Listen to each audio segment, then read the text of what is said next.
In this video, I'm going to show you how to build the red light, green light game in SwiftUI from the Netflix series Squid Game. We'll begin by building a classic start screen, creating custom front and back faces for the invitation card. We'll move on to introduce Young Hee, the iconic and menacing doll, animating it to switch faces. Next, we'll create character views, customizing them and animating their movement. Finally, we'll create the playing field, complete with movement controls, in-game sounds, and logic to determine winning and losing. If you're excited and can't wait to dive in, give this video a like and hit subscribe. I'd really appreciate your support. With that out of the way, let's get started. First, let's create a view for the front symbols, sized according to whatever dimensions are assigned to the card.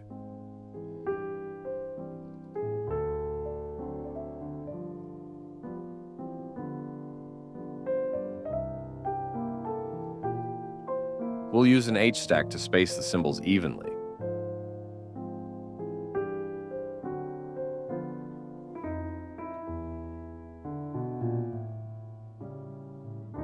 We're going to use SF symbols for the front, one each for the circle, triangle, and square.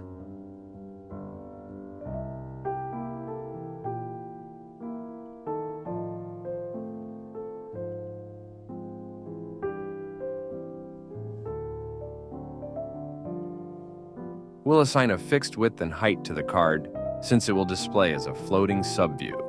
We'll reuse the code of the front symbols to create the back symbols.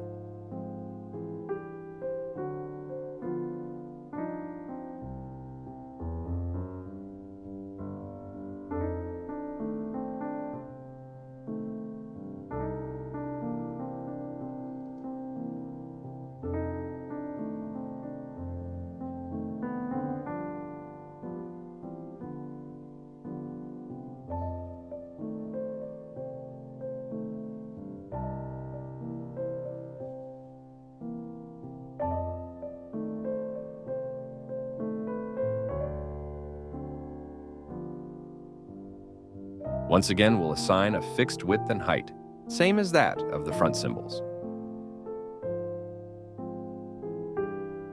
We'll now create the invitation card. First, we'll modify it to accept a custom view as an overlay. This way we can reuse the card to display the front, as well as back symbols for the front and back faces.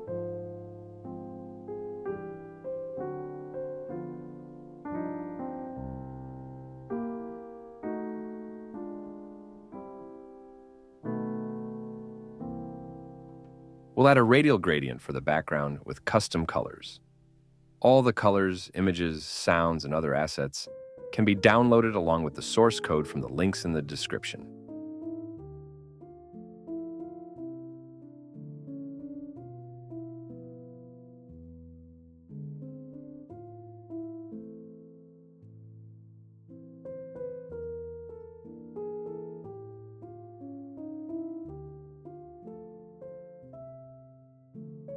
We'll now put together the start screen. First, let's add a property to toggle flipping the invitation card.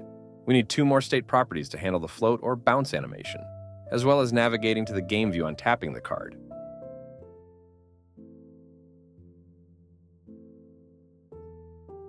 We'll house the start screen in a navigation stack.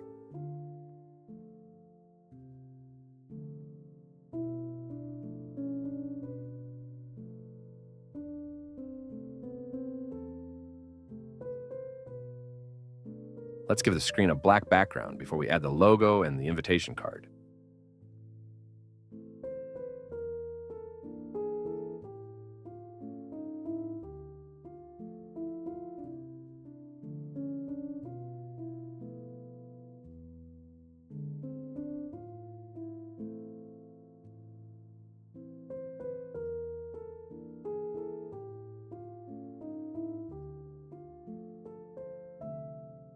We'll add 2 card views in the Z stack, making them flip on tapping, and then navigate to the game screen.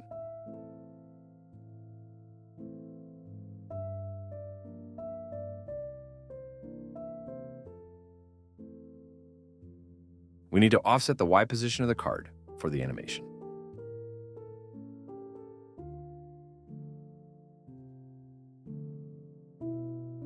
We'll repeat and auto-reverse the animation to continue indefinitely.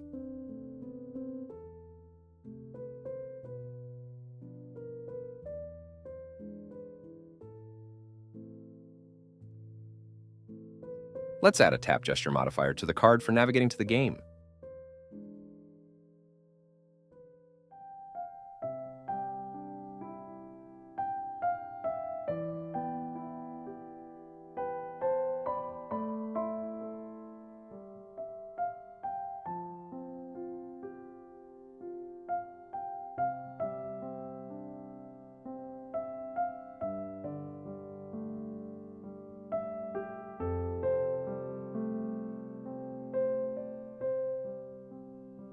Next, let's add a rotation 3D modifier to flip the card.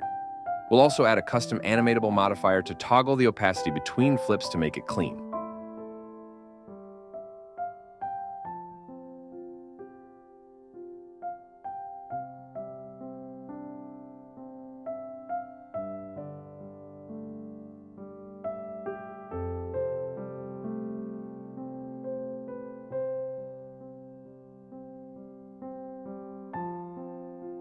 We'll be reusing this modifier to also flip the doll face later.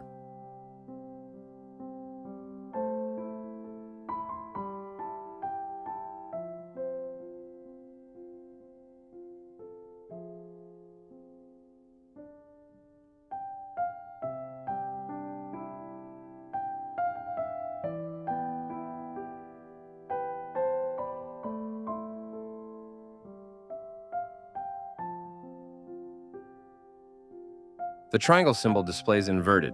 Let's fix that by rotating it in the front symbols.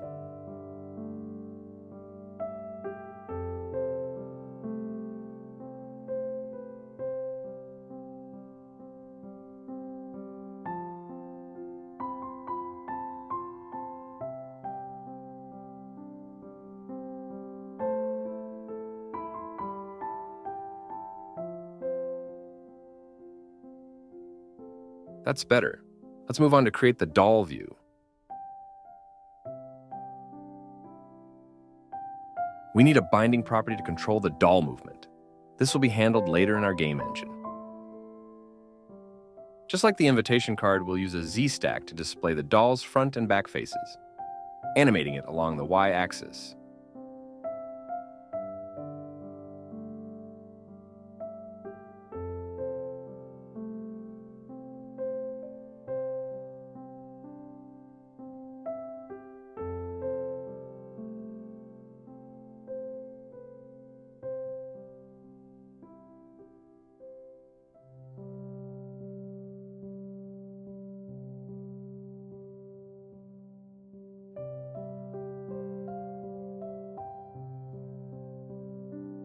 Although this is not required, I'm adding a tap gesture to manually check the animation using a separate view for preview.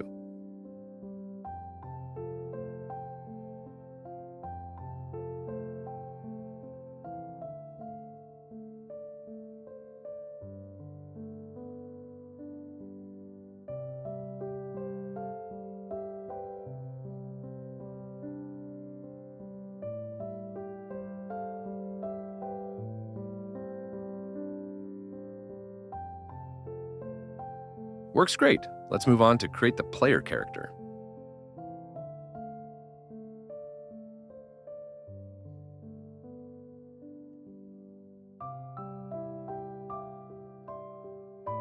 Let's add some properties to define the player's characteristics, as well as to respond to game logic.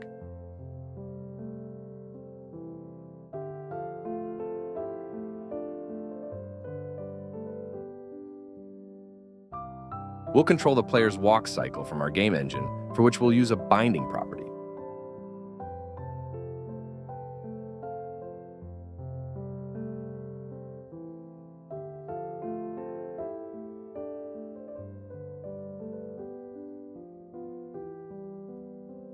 I'm creating another view to preview the player movement. This is just for demonstration and not required.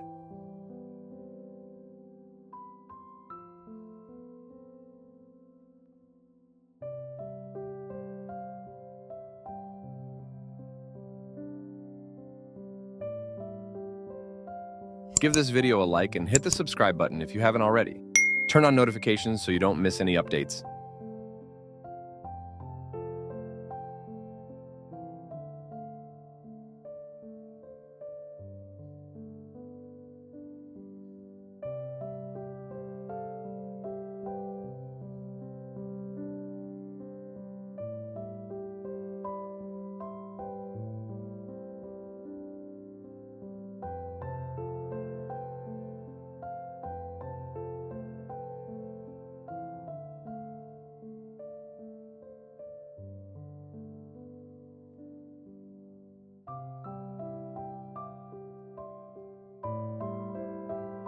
I'm adding some custom scale properties for animating the legs of the player.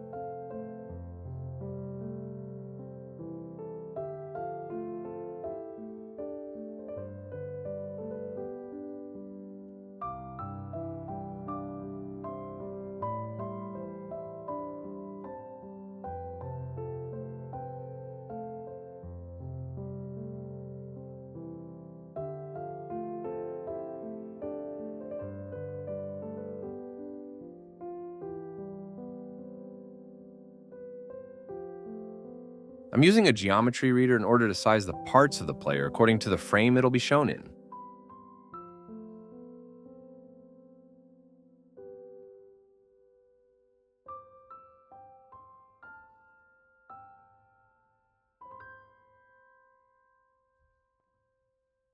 I'm going to create the player by separating the different body parts for reusability.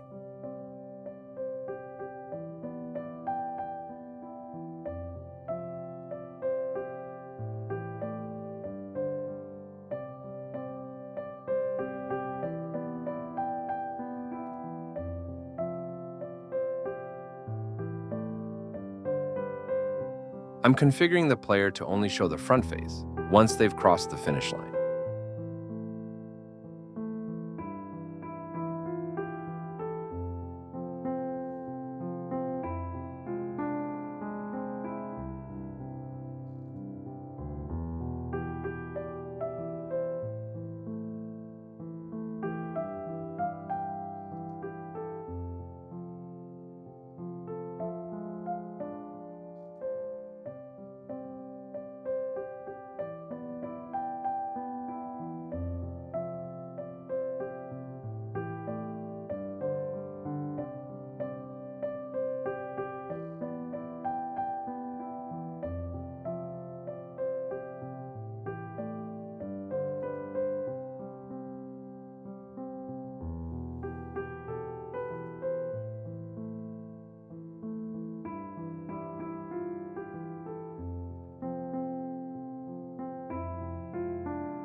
I'm using the onChange modifier to start and stop a timer that will control the player's leg movement.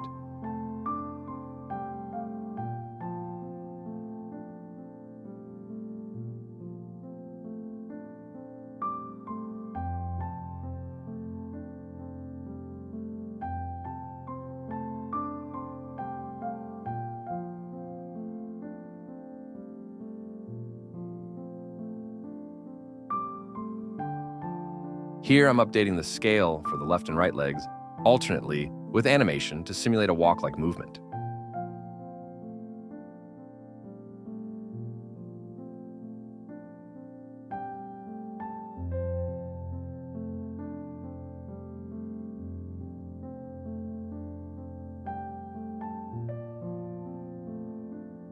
This is perfect for our top-down game, but the leg scales don't reset on stopping. I need to put my foot down and fix this.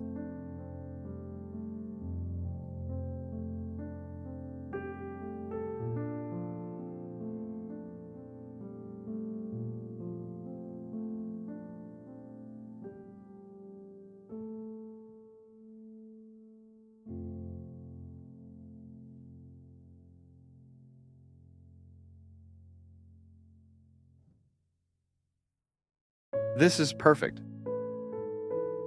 Let's make the shoes white to match those in the series.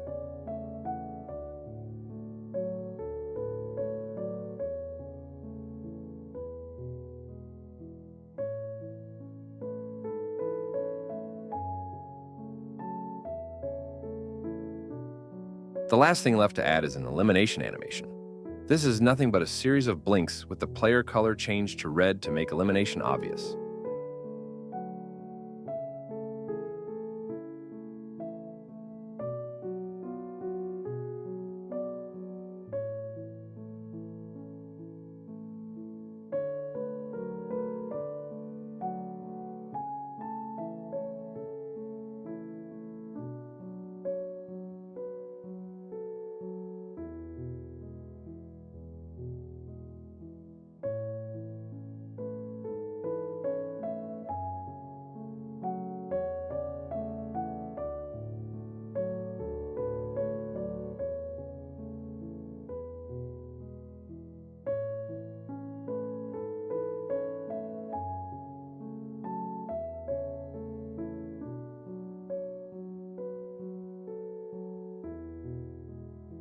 Time to add some configuration details for our game setup.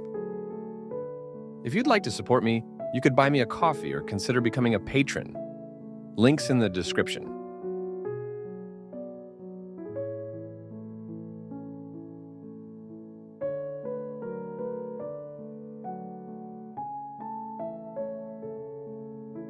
We'll use the speed range to get a random speed for moving the player towards the finish line. This will allow different players to move with variable speeds.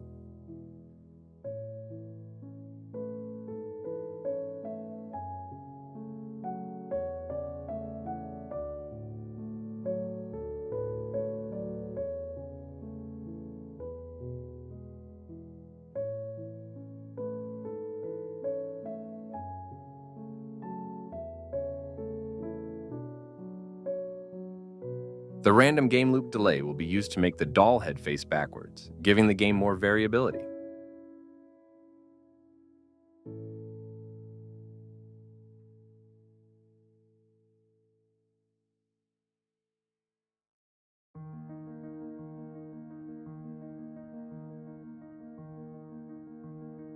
We'll also play a random chant at each turn with regular, fast, and slow speeds. The audio files are available for download through the links in the description.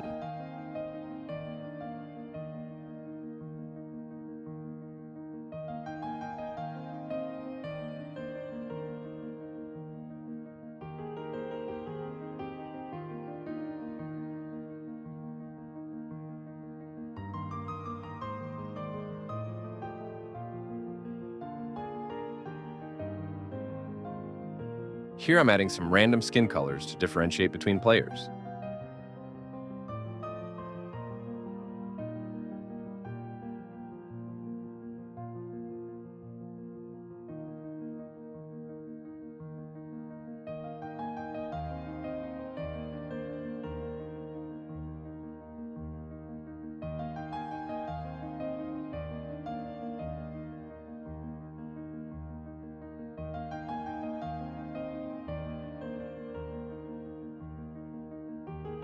Let's use a random skin color from the configuration.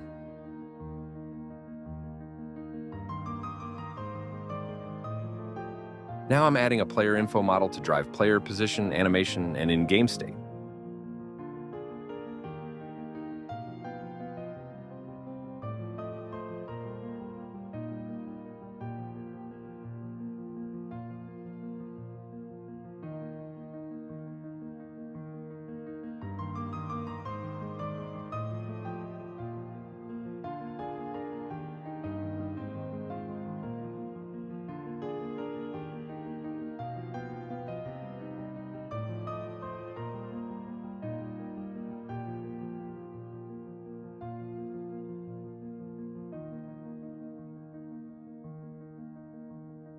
Time to work on the core logic in the game engine.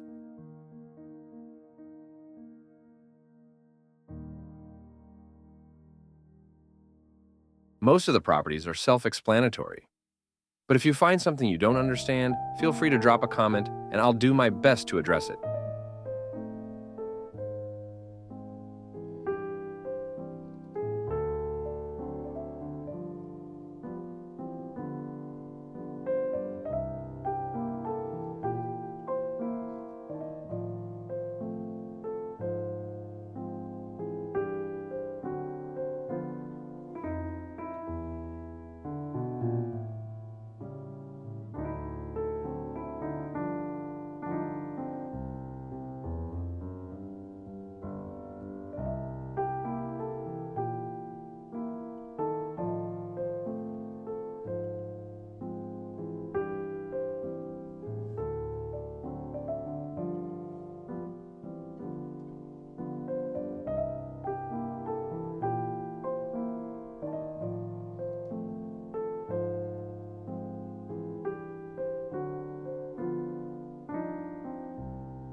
Here I'm setting up an audio session for our game.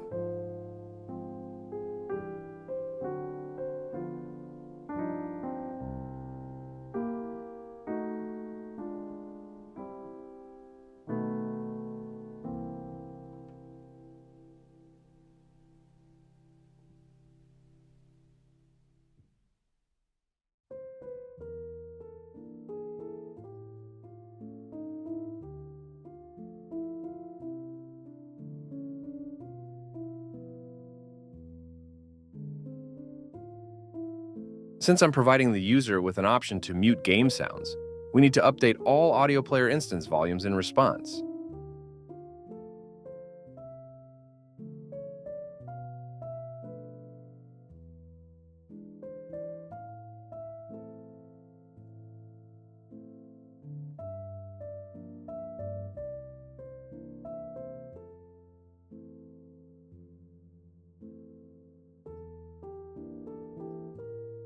Now I'm creating a generic method to create and return an audio player instance for a file. This will allow us to create separate audio players for each player's walk, as well as the chant and sound effects when players cross the finish line or get eliminated.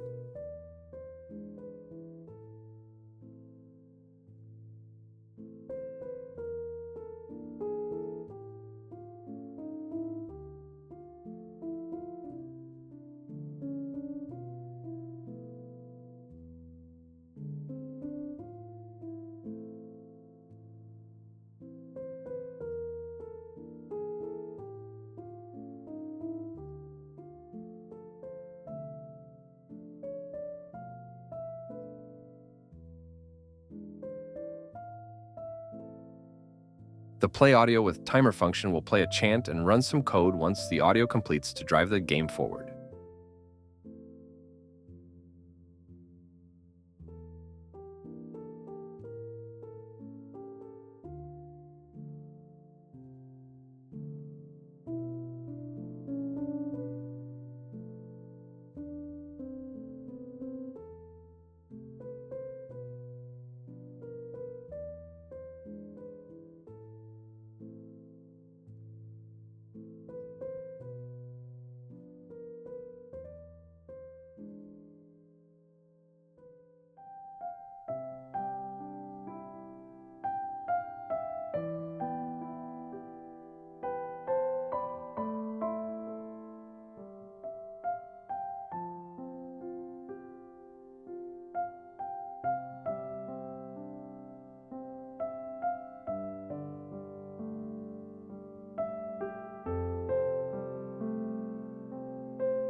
Here I'm creating as many audio players, with unique walk sound as active players.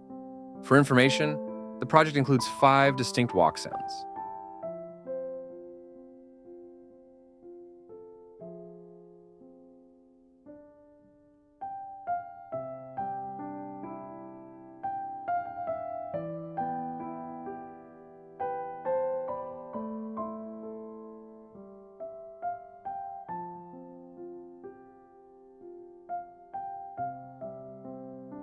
Next, I'm creating an audio player instance to play sound effects, such as a buzzer when a player is eliminated or a bell when a player crosses the finish line.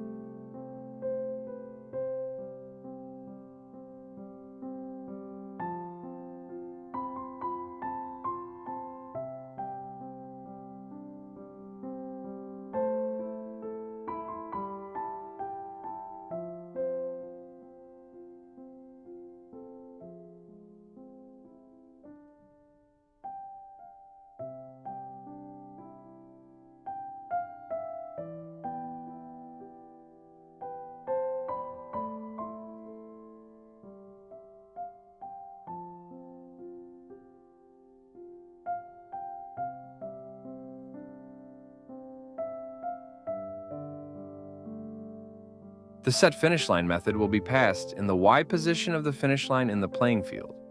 We'll use this to determine if a player has crossed it or not.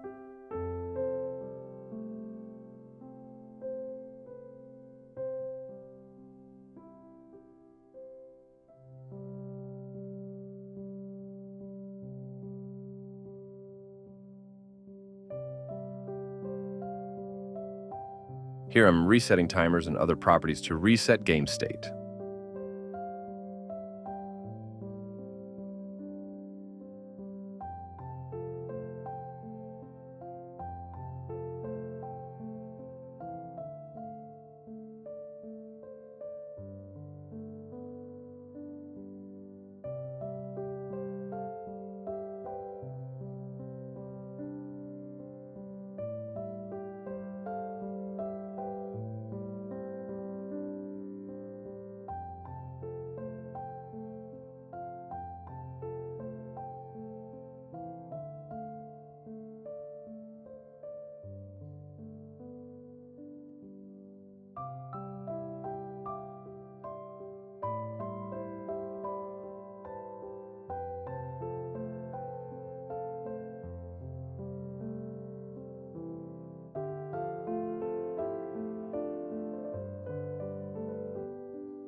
The start player timer will update player position every millisecond. This will give the players a sense of movement in game.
What I'm doing here is positioning players away from the bottom of the screen, equally spaced from each other.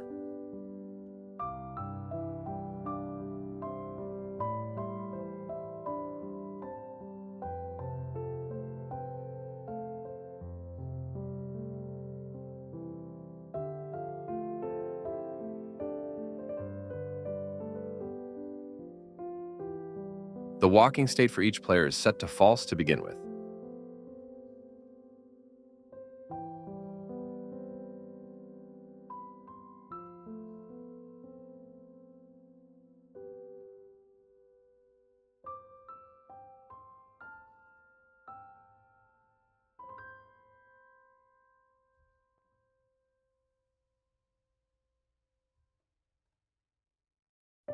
In this method, I'm updating the Y position of each player that's active based on their random assigned speed.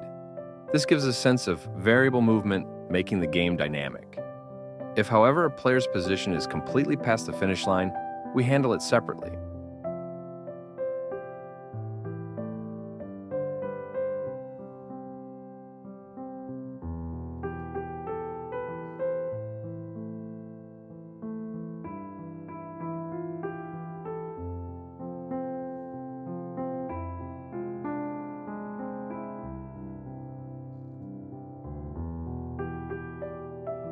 Once a player is past the finish line, we reset their speed and other properties to prevent further movement.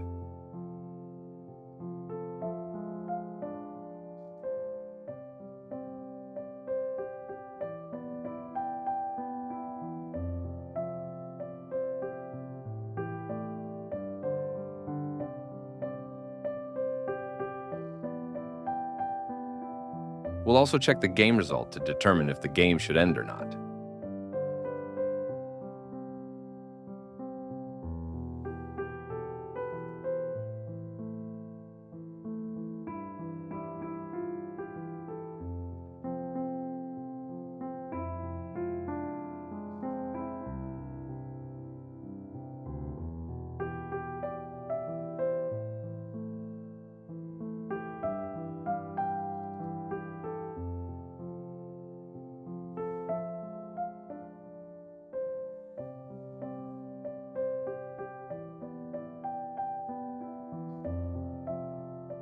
We'll start the game by positioning the players and playing a regular chant.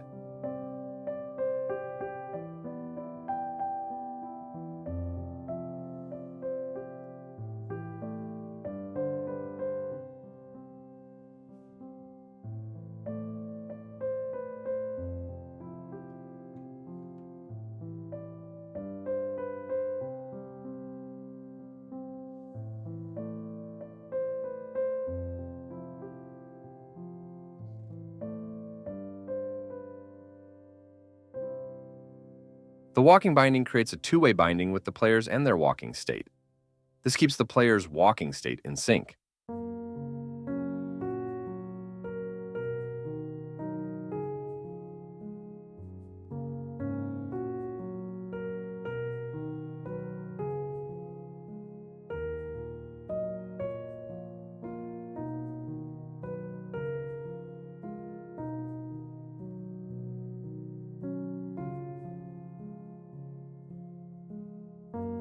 Here we're assigning a random speed to the players, starting the player timer, as well as starting audio playback for walk sounds.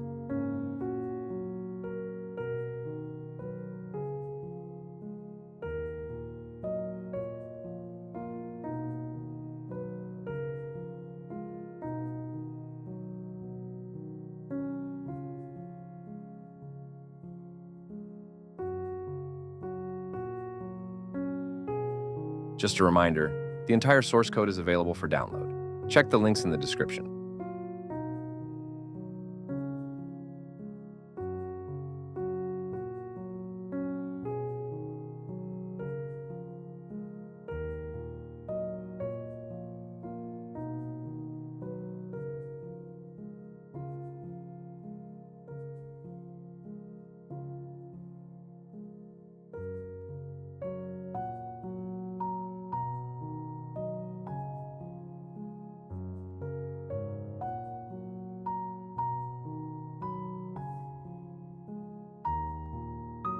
Toggle doll direction will switch the doll to face forwards and backwards, while also updating the walk setting. For this game's version, I'm disabling the walk state if the doll faces forwards, unless players were already walking. Continue game loop schedules the next round if the game is not over.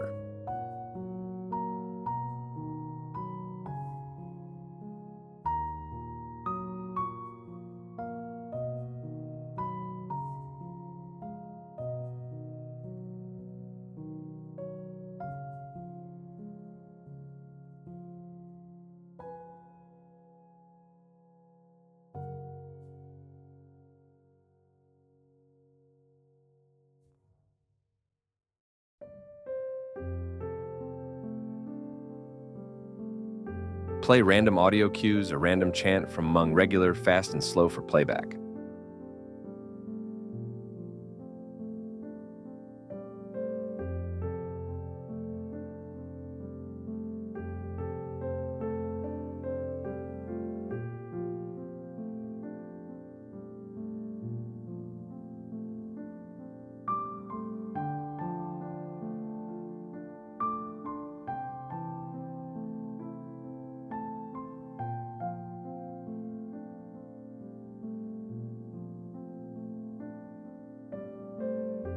Eliminate and continue checks if players are walking, and if so, it eliminates a random player before continuing the game.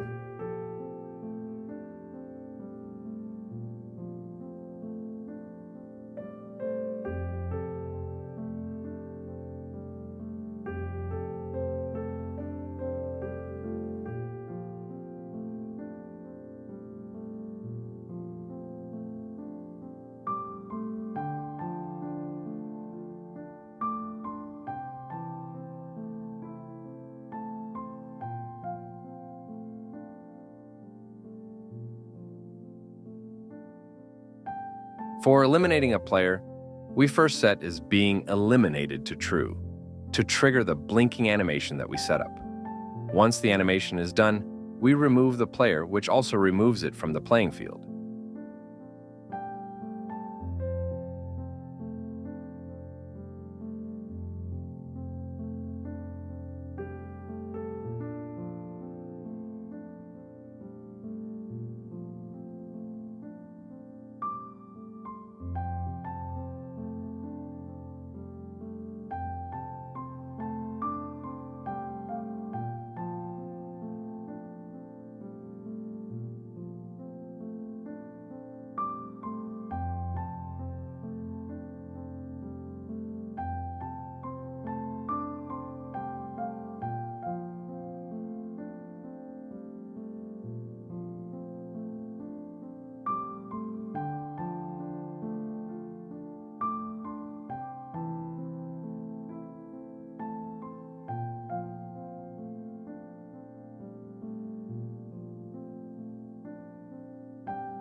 I forgot to add a function to mute audio. Here's where I'll do that.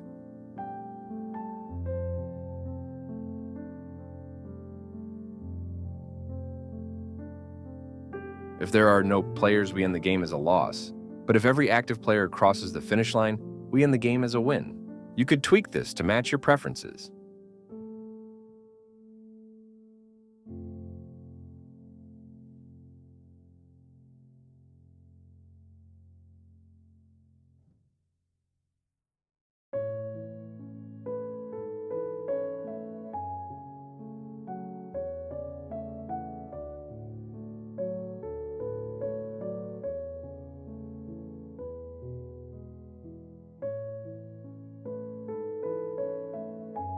We shower some confetti on a win. The code, along with the rest of the project, can be accessed through the links in the description.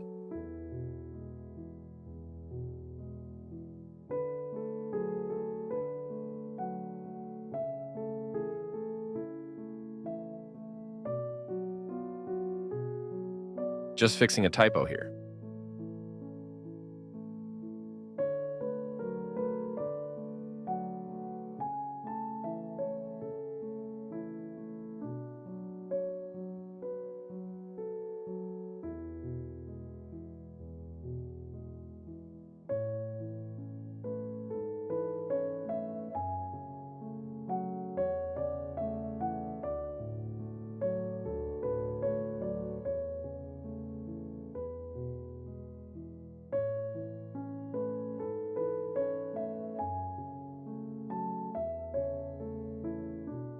I'm now going to create the playing field by positioning the game elements.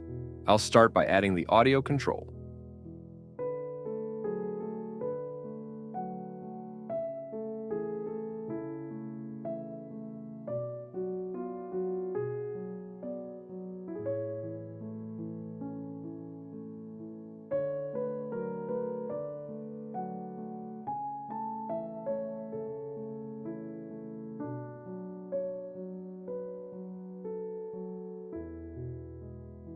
Next up, I'm adding a signal indicator for visual cues to the user should they choose to mute the audio. This will indicate when the doll faces backwards and forwards.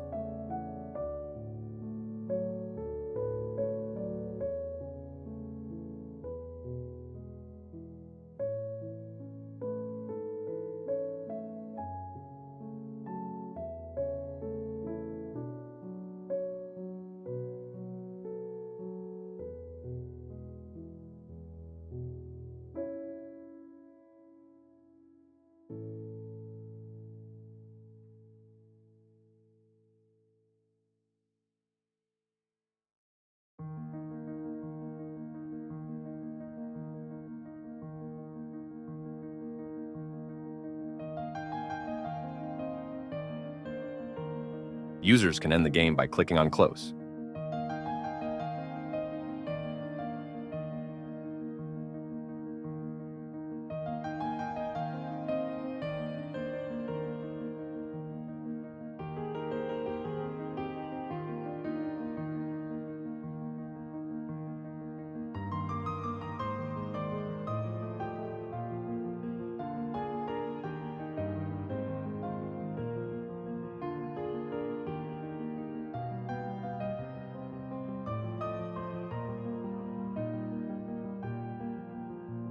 Next, I'm adding a tree graphic for the doll to be placed against.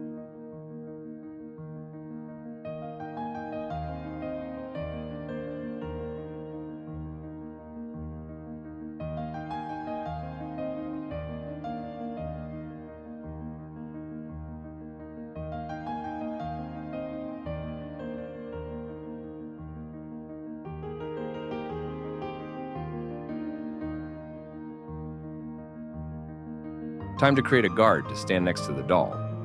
I'm just going to design the head using basic shapes.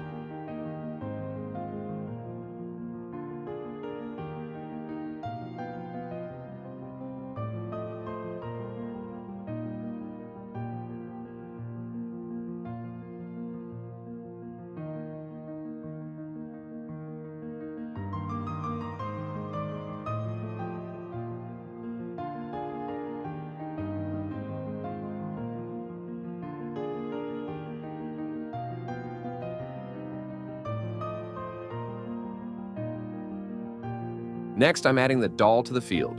This is way too big, so I'm going to make it smaller.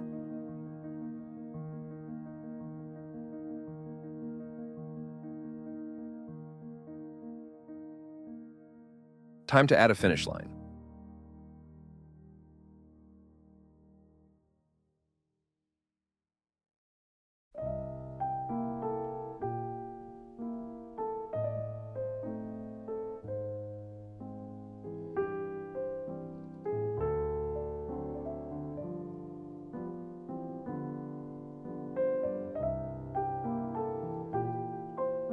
We need a preference key to accurately report the position of the finish line, regardless of where it is placed. This is how I'm going to do it.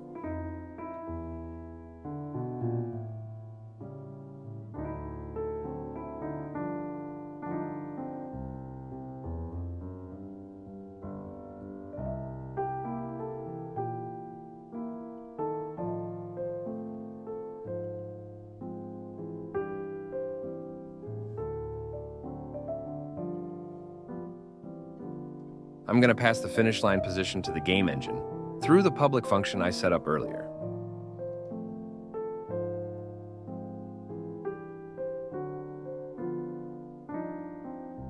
I'm now going to create movement controls to start and stop players walking.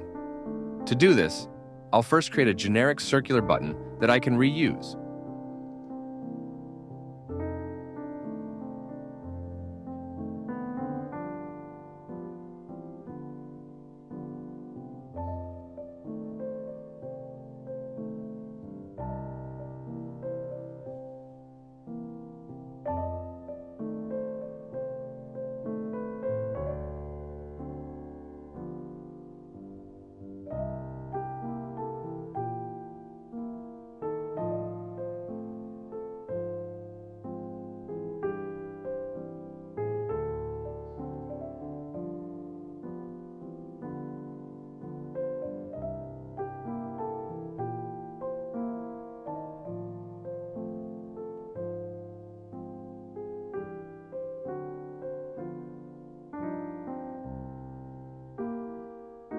I can now create start and stop buttons to start and stop player movement.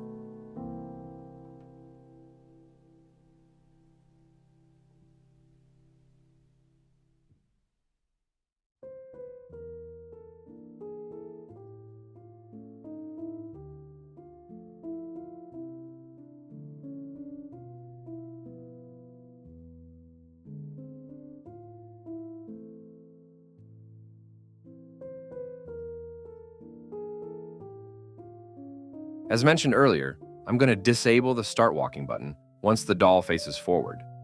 Since I'm only eliminating one player at a time, this is required to prevent users from triggering a walk cycle again.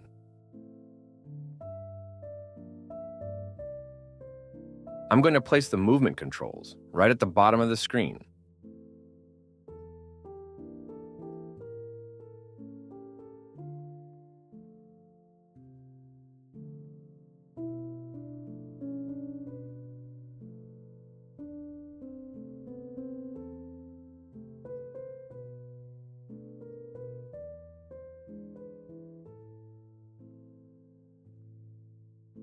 Finally, I'm going to line up the players.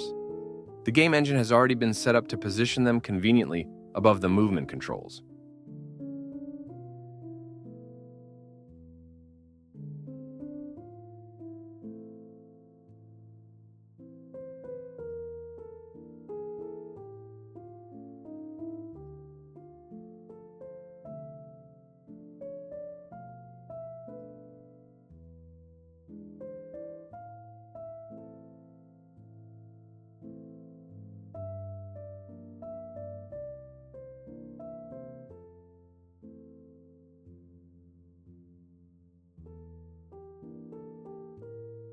In order to show the game's result, I'm adding a full screen end game view.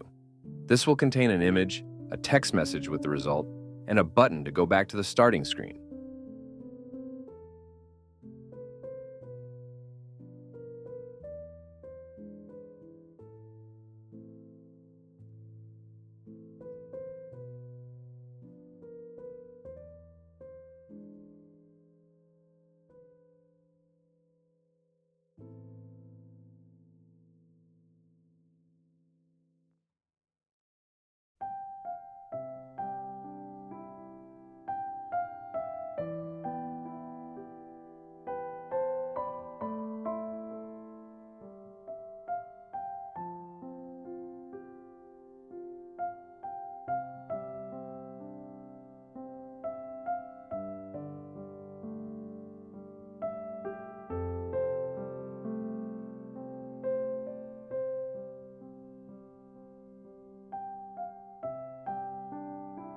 I'm going to show this as an overlay, but let's test it to see if it works as expected.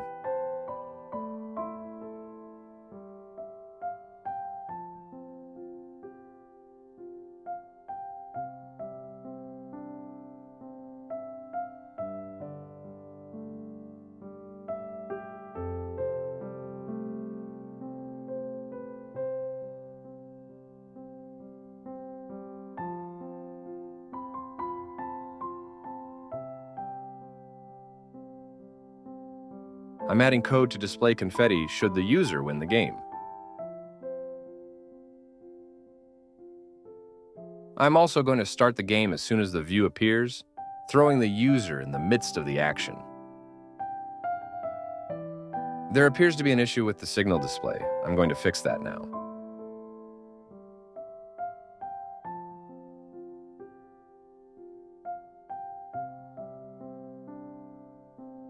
That solves it. The signal can now be used for visual cues of the doll's head movement. Let's connect the game screen to the start screen as a navigation destination on tapping the invitation card.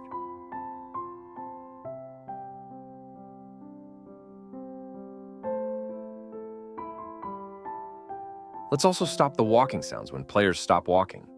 Time to play the game. I've increased player speeds in the config for this demo. First, let's play to win.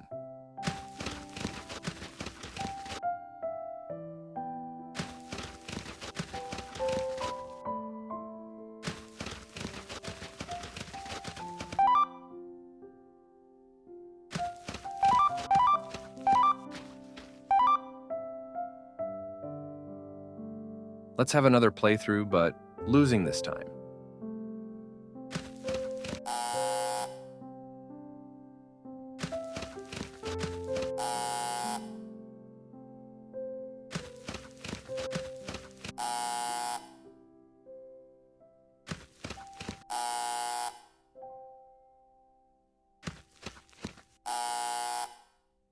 I had a lot of fun creating this tutorial, and I hope you enjoyed it too. Before you go, give this video a like and hit subscribe if you haven't already. Thanks for watching. I'll see you in the next one. Peace.